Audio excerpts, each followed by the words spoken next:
In this video, you'll learn how to find your workspace ID on Notion. This process will guide you through the steps needed to access and copy your unique workspace identifier for various integrations and functionalities. Start by opening your preferred web browser, such as Google Chrome. Ensure that you have a stable internet connection, as a slow connection may affect your ability to navigate smoothly through the Notion interface. Next, navigate to the Notion website by entering notion.so into your browser's address bar. Wait for the page to load completely, as this is essential for accessing your workspace settings without interruptions. Once you are on the Notion homepage, locate your profile space in the top left corner of the screen. Click on your profile icon or name, which will bring up a drop-down menu with various options related to your account. After that, select Settings from the drop-down menu.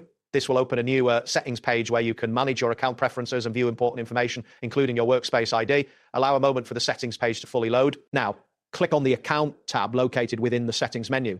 This section contains personal and workspace-related information. Ensure that the Account tab is highlighted to confirm you are in the correct section. Next, navigate to the General section within the Account tab. This area provides an overview of your account details, including your workspace settings. Wait for the content to load before proceeding. Then, click on the Workspace option. This will display specific information about your workspace, including the Workspace ID. The Workspace ID is crucial for various integrations and applications, so take note of its location on the screen. Now, locate the Workspace ID section and click on it. This action will highlight the ID, making it easy to read. Ensure that this section is clearly visible to avoid any confusion in the next step. After that, click on the copy link icon next to the Workspace ID.